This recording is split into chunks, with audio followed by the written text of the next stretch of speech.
معزز سامعین کرام، آج کے خطبہ مسنونہ کے بعد سورہ قدر کی 3 آیتیں تلاوت کی گئی ہیں۔ ان آیتوں میں اللہ رب العزت نے لیلۃ القدر، قدر والی رات کی تعریف فرمائی ہے کہ لیلۃ القدر خیر من الف شہر، شب قدر کی عبادت یعنی لیلۃ القدر کی 1000 مہینوں کی عبادت سے بہتر ہے۔ تنزل الملائکۃ والروح فیہا بإذن ربہم من کل امر، اس میں ہر کام سر انجام دینے کو اپنے رب کے حکم سے فرشتے اور روح یعنی جبرائیل علیہ السلام اترتے ہیں۔ سلام ہی حتی مطلع الفجر، یہ رات سراسر سلامتی کی ہوتی ہے اور طلوع فجر ہونے تک رہتی ہے۔ یہ لیلۃ القدر کی رات رمضان المبارک کے مہینے میں آتی ہے اور بالخصوص آخری عشرہ کی طاق راتوں میں سے کوئی ایک رات یہ لیلۃ القدر کی رات ہے۔ نبی صلی اللہ علیہ وآلہ وسلم نے اس رات کی فضیلت بیان کرتے ہوئے فرمایا، من قام لیلۃ القدر ایمانا واحتسابا غفر له ما تقدم من ذنبہ، جو شخص ایمان اور ثواب کی نیت سے شب قدر لیلۃ القدر کا قیام کرتا ہے، غفر له ما تقدم من ذنبہ، تو اس کے پہلے گناہ معاف کر دیے جاتے ہیں۔ یہ حدیث بخاری و مسلم میں آئی ہوئی ہے۔ یعنی لیلۃ القدر کی اتنی بڑی فضیلت ہے کہ اس رات کو کوئی قیام کرے، یہاں قیام سے مراد نفلی عبادت کے لیے قیام کرنا، جسے ہم تراویح کہتے ہیں، قیام اللیل، تہجد، رات کی نماز، یہ تمام اس سے مراد ہے۔ اور پھر آپ صلی اللہ علیہ وآلہ وسلم نے یہ بھی بشارت دی امت کو، جب رمضان کا مہینہ آتا جبھی اللہ کے رسول صلی اللہ علیہ وآلہ وسلم جو بشارت دیتے تو اس بشارت کے اندر لیلۃ القدر کا بھی ذکر ہوتا۔ آپ فرماتے، ان ھذا الشہر قد حضرکم، یقیناً یہ بابرکت مہینہ تمہارے پاس آیا ہے۔ معنی اس کے ہیں کہ اسے غنیمت سمجھو، نیکی اور بلائی کے کام کرنے کے لیے دوبارہ اللہ تعالیٰ نے تمہیں رمضان المبارک کا مہینہ عطا فرمایا، اسے غنیمت سمجھو۔ وَفِيهِ لَيْلَةٌ خَيْرٌ مِّنَ أَلْفِ شَهْرٍ، اس میں ایک ایسی رات ہے جو 1000 مہینوں سے بہتر ہے۔ مَنْ حُرِمَهَا فَقَدْ حُرِمَ الْخَيْرَ كُلَّهُ، اگر کوئی اس رات کے ثواب کو پانے سے، اس میں نیک کام کر کے اللہ کو راضی کرنے سے محروم رہ گیا، فقد حرم الخیر کلہ، تو سمجھو کہ اس کی خیر و برکت سے محروم ہونا گویا تمام چیزوں سے، تمام طرح سے وہ محروم ہو گیا۔ پھر آپ نے فرمایا، وَلَا يُخْرَمُ خَيْرَهَا إِلَّا محروم، اس کی خیر و برکت سے صرف وہی محروم ہوتا ہے جو ہر قسم کی خیر سے محروم ہو، یعنی جو واقعی بد نصیب ہے وہی لیلۃ القدر کی فضیلت کو پانے، نماز پڑھنے اور اس کے خیر و برکت سے محروم کر دیا جاتا ہے۔ اس لیے ہم کو اور آپ کو چاہیے کہ تیاری کریں، لیلۃ القدر کی رات کو عبادت کریں۔ یہاں یہ بات بھی یاد رکھیں، مسجدوں کے اندر نمازیں ہوتی ہیں، تراویح کی نماز ہوتی ہے، طویل قیام نبی صلی اللہ علیہ وسلم فرمایا کرتے تھے۔ حالات کے پیش نظر اب مسجدوں میں نمازیں بھی مختصر ہو رہی ہیں اور لوگ بھی مسجدوں میں کم ہی آ رہے ہیں۔ بہت سارے لوگ تو کچھ اس طرح اس بیماری سے ڈر گئے ہیں کہ ان کا یقین اللہ کی ذات پر نہیں رہ گیا ہے، وہ گھروں میں گوشہ نشین ہو گئے۔ اس طرح سے ڈرنا کسی بھی بیماری سے، دنیا کے کسی بھی چیز سے، یہ حرام ہے۔ جو احتیاط ہے ان احتیاط کو بجا لاتے ہوئے آگے معاملہ اللہ کے سپرد کر دینا چاہیے بندے کو۔ یہ نہیں کہ اپنے آپ کو اس طرح کر دے کہ باہر نکلیں گے وہ بیماری پکڑ لے گی، چھو لے گی، قطعی نہیں۔ آج تک کے تمام جتنی بیماریوں کی رپورٹ آئی ہیں، کبھی یہ نہیں ملا کہ کوئی راستے سے گزر رہا تھا اس کو بیماری نے پکڑ لیا۔ جہاں زیادہ بھیڑ بھاڑ تھی، بیمار لوگ تھے، کہا جاتا ہے ان کا انفیکشن یہ انفیکشن والی چیز تو کسی بھی بیماری کی ہو سکتی، بخار بھی آپ کو آ سکتا ہے، کھانسی زکام بھی آپ کو لگ سکتی۔ یہ رمضان المبارک کا بڑا مبارک مہینہ ہے، اس میں کوتاہی نہیں کرنی چاہیے۔ آئیے مسجد کو فرض نماز ادا کر لیجئے، گھر کو چلے جائیں، گھر کو جا کر سنت پڑھیں۔ بالکل مساجد کو بے معنی کر دینا اور کوئی اہمیت ہی نہ دینا، اللہ اکبر۔ اس طرح کی بیماریاں اور پریشانیوں میں بندوں کو تو چاہیے وہ اللہ کے قریب ہو، اللہ سے دعا کریں، لیکن کیا ہے کہ ان مشکلات نے، ان پریشانیوں نے تو بجائے اللہ کے قریب کرنے سے ہم کو اور پیچھے ڈھکیل دیا، اور ہم اللہ کی رحمت اور اس کی برکت سے دور ہوتے چلے جا رہے ہیں۔ لہذا اس سلسلے میں اصلاح بھی بہت ضروری ہے، اس میں کوئی شک نہیں۔ ایک بیماری کا ہوا کھڑا کیا گیا ہے، کئی لوگ مر رہے ہیں، متضاد خبریں اس کے بارے میں ہیں، حقائق پر مبنی کوئی بات نہیں ہے۔ جو بھی مر رہا ہے سب اسی کے نام پر جو ہے مرہون منت ہو رہا ہے۔ کوئی فطری موت اس دور میں مرا ہی نہیں۔ کوئی بھی فطری موت اپنے گھر میں مر گیا ہو اور اس کو کہا گیا ہو کہ یہ وفات پا گیا، نہیں، جتنے مر رہے سب اسی بیماری کی نظر ہو جا رہے۔ قطع نظر اس تفصیل کہ ہم کو اور آپ کو چاہیے کہ درمیانی روش اختیار کریں، اپنے عقائد کو برقرار رکھیں، اپنے رب سے رجوع رہیں۔ اللہ موقع دے دے، جس قدر آپ احتیاط برت سکتے ہیں احتیاط سے بغیر کیف اسلام نہیں روکتا ہے، وسائل سے نہیں روکتا ہے، لیکن اصل اعتماد، اصل بھروسہ اور توکل وہ اللہ کی ذات پر ہونا چاہیے۔ نہ کہ اس طرح ڈرا جائے کہ کسی سے دیکھ کر بھاگیں، آپ اپنی رشتہ داریاں منقطع کر دیں اسلام پر، ایسا نہیں کرنا چاہیے۔ تو اللہ کے رسول صلی اللہ علیہ وسلم نے لیلۃ القدر کی جو فضیلت بیان فرمائی ہے، 1000 مہینے کی عبادت سے اس کی ایک رات کی عبادت افضل ہے۔ مسجدوں میں عبادتیں ہوتی ہیں، لوگ آتے ہیں پڑھتے ہیں، الحمدللہ گھر چلے جاتے ہیں، کچھ گھڑی عبادت ہو جاتی ہے، گھنٹے 2 گھنٹے۔ اب گھروں میں عبادت ہوگی تو یہاں اس بات کو یاد رکھیں کہ گھر میں لیلۃ القدر کا قیام کرنا، وہاں دعا و مناجات کرنا ممنوع نہیں ہے۔ ضروری نہیں ہے کہ آپ مسجد ہی میں آئیں، اگر آپ کو میسر ہے، آپ پڑھ سکتے ہیں تو آپ اپنے گھر میں بھی قیام کر سکتے ہیں۔ 2-4 بچے ہیں، ان کو لے کر، بیوی کو لے کر آپ کھڑے ہو سکتے ہیں۔ قرآن سے جو یاد آتا ہے آپ کو، سورہ فاتحہ یاد ہے، سورہ فاتحہ سے نماز ہو جاتی۔ کوئی اور سورہ میں، سورہ اخلاص، قل هو اللہ احد، معوذتین، سورہ فلق، سورہ ناس، اتنا تو یاد ہی رہتا ہے۔ آپ بار بار اسی کو ریپیٹ کیجئے، کھڑے ہو جائیے، پہلی رکعت میں اسی کو پڑھیے، دوسرے میں پڑھیے، تیسرے میں، پوری نماز اسی پر ختم کر دیجئے، قیام کیجئے۔ اللہ تعالیٰ نے قرآن مجید میں کہا فَقْرَؤُوا مَا تَيَسَّرَ مِنْهُ، تمہیں جو آسان ہو تم وہ پڑھ لو۔ لیکن یہ تہیہ ضرور ہونا چاہیے، یہ نیت ضرور ہونی چاہیے کہ ہم کو قیام کرنا ہے۔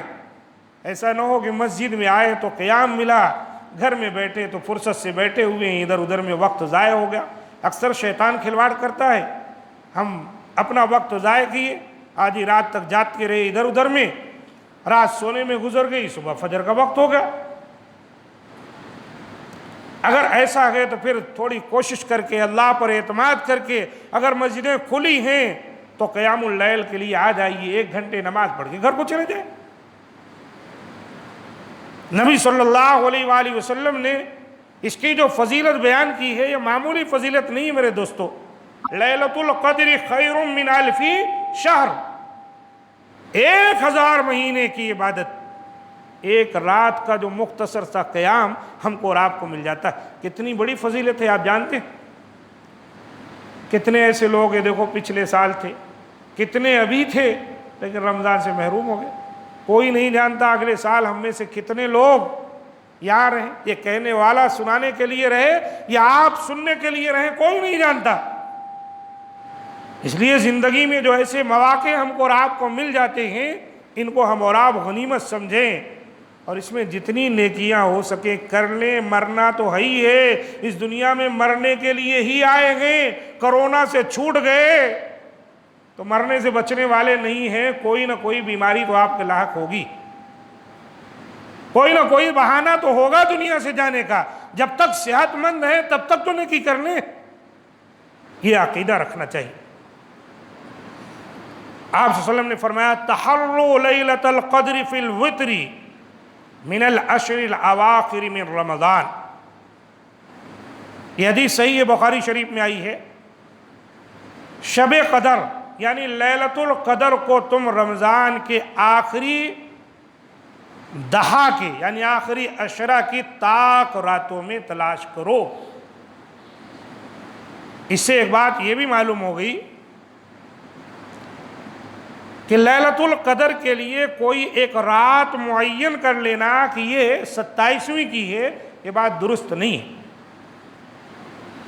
گرچہ کہ احادیث میں کچھ اس کی فضیلت دکھتی ہے، لیکن اس اعتبار سے کہ جب اللہ کے رسول نے کہا تھا تو اس اعتبار سے ممکن ہے کہ اس سال 27ویں رات لیلۃ القدر کی رات رہی۔ یا آپ نے فرمایا 21ویں 23ویں 25ویں گزر گئی تھی، اس اعتبار سے آپ نے فرمایا۔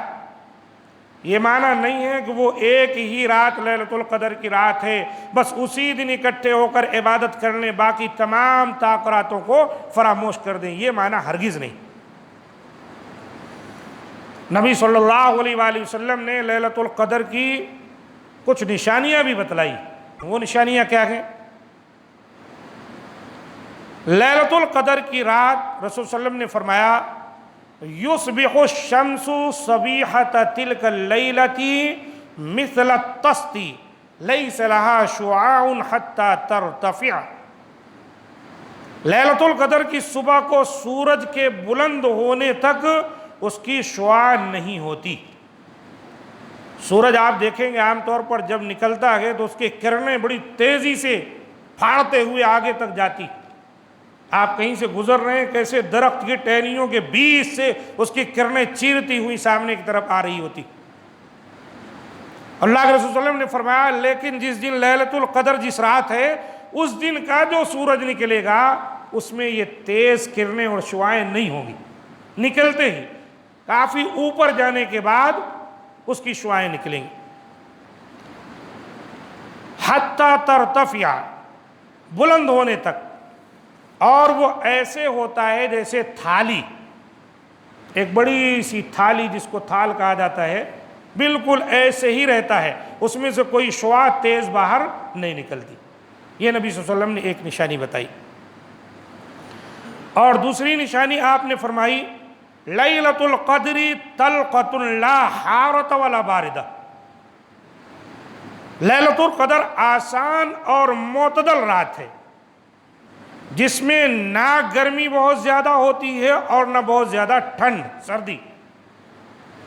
اس کی رات معتدل ہوتی ہے، گرمی میں بھی محسوس ہوگا کہ زیادہ گرمی نہیں ہے اور سردی میں محسوس ہوگا کہ زیادہ سردی نہیں، درمیانی۔ پھر آپ نے فرمایا تصبح الشمس یومہا حمراء ضعیفہ، اس صبح کا سورج اس طرح طلوع ہوتا ہے کہ اس کی سرخی مدھم ہوتی، یعنی اس کے اندر جو سرخی تیزی ہے وہ مات پڑی ہوئی ہوتی ہے، ڈم ہوتی ہے۔ یہ نبی صلی اللہ علیہ وسلم نے لیلۃ القدر کی رات اور اس کی صبح کو جب سورج طلوع ہوتا ہے تو یہ نشانیاں بتلائی۔ سیدہ عائشہ رضی اللہ تعالیٰ عنہا سے روایت ہے کہ میں نے رسول اللہ صلی اللہ علیہ وسلم سے دریافت کیا اگر مجھے معلوم ہو جائے کہ یہ لیلۃ القدر ہے تو میں کیا پڑھوں؟ صحابہ کرام کو تو اس چیز کی فکر لگی رہتی تھی کہ اللہ کے رسول صلی اللہ علیہ وسلم ہمیں کچھ ایسا عمل بتا دیں کہ جس کے ذریعے سے ہم نیکیاں کمائیں۔ اللہ کے رسول آپ نے اس کی نشانیاں بتلائیں، اگر میں محسوس کر لوں کہ واقعی یہی رات لیلۃ القدر کی ہے تو میں کیا پڑھوں؟ تو آپ صلی اللہ علیہ وآلہ وسلم نے دعائیں سکھلائی. اللہم انک عفو تحب العفو فاعف عنا. اے اللہ تو بہت معاف کرنے والا ہے. انک عفو، تو بہت معاف کرنے والا ہے. تحب العفو، اور عفو درگزر کو پسند بھی فرماتا ہے. اللہ اکبر. اللہ تعالیٰ معاف بھی کرتا ہے اور اپنے بندے کو معاف کرنا پسند کرتا ہے. فاعف عنا، تو اے ہمارے پروردگار تو ہماری بخشش فرما دے، تو ہمیں معاف فرما دے. لیلۃ القدر کی رات کو دعا ہم کو کثرت سے پڑھنی چاہیے، چونکہ ہم اور آپ اس چیز کو نہیں محسوس کر پاتے لا علمی کی وجہ سے، کیونکہ عجیب ادھم مچا ہوتا ہے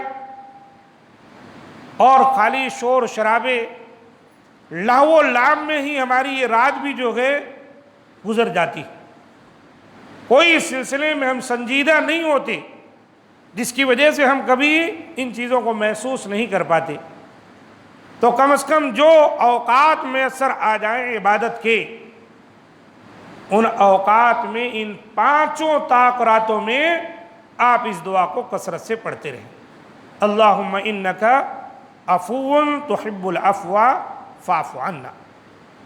تو عزیز ساتھیو، یہ نبی صلی اللہ علیہ وآلہ وسلم کے فرامین ہیں جو لیلۃ القدر کے سلسلے میں ہمارے اور آپ کے سامنے بیان ہوئے. ہم کو اور آپ کو چاہیے کہ ابھی بھی جو رمضان کے ایام باقی ہیں ان کو اپنے لیے غنیمت سمجھ لیں، ان کی راتوں کو اپنے لیے غنیمت سمجھ لیں. ہم جس ملک میں رہتے ہیں وہاں کی حکومت کے ہم پابند ہیں.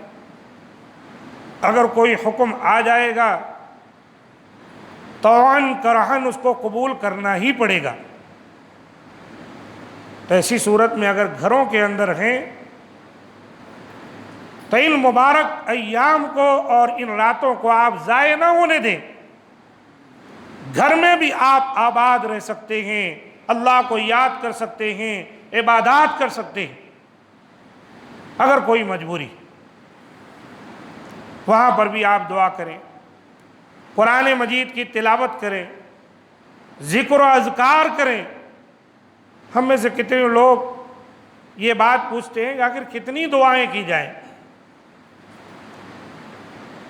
ہمیں دراصل دعا آتی ہی نہیں ہے. چند دعائیں ہم لوگ جانتے ہیں، بس وہی اتنا پڑھتے ہیں. اللہ تعالیٰ کے خزانے میں کوئی کمی نہیں ہے،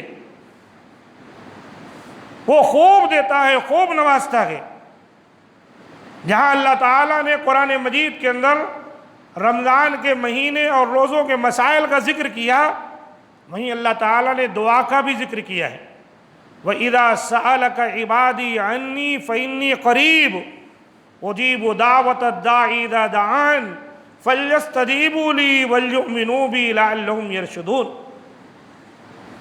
اے نبی، جب میرے بندے میرے بارے میں سوال کریں تو آپ کہیے میں قریب ہوں. اور جب کوئی پکارنے والا یاد کرتا ہے مجھے، مجھ سے دعا کرتا ہے، تو میں اس کی پکار کو سنتا ہوں، اس کی دعا کو قبول کرتا ہوں.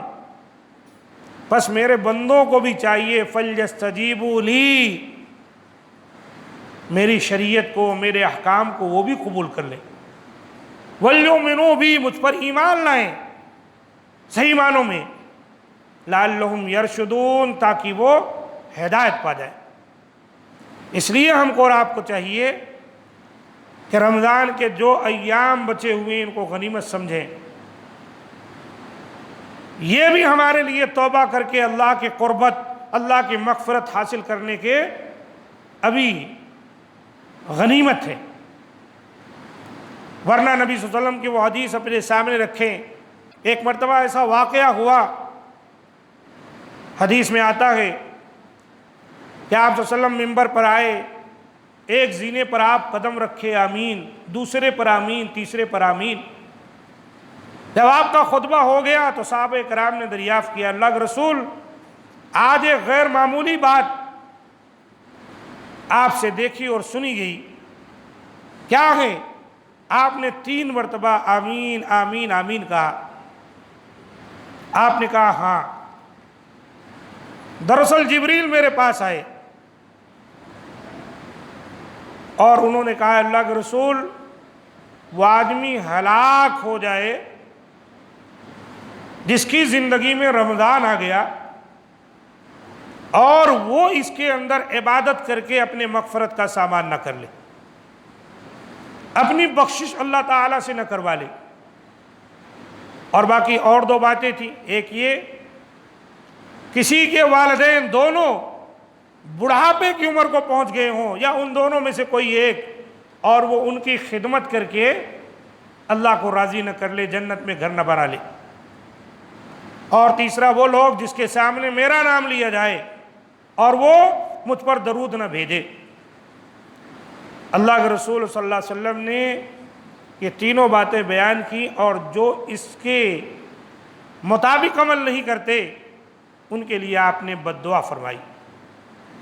فرمایا اللہ کی رحمت سے آدمی دور ہو جائے تو والدین کی خدمت، نبی صلی اللہ علیہ وسلم کا نام آنے پر درود و سلام کا پڑھنا، اور رمضان کا مہینہ مل جائے اس میں کثرت سے عبادت کر کے، توبہ کر کے، استغفار کر کے اللہ کو راضی کر لینا چاہیے۔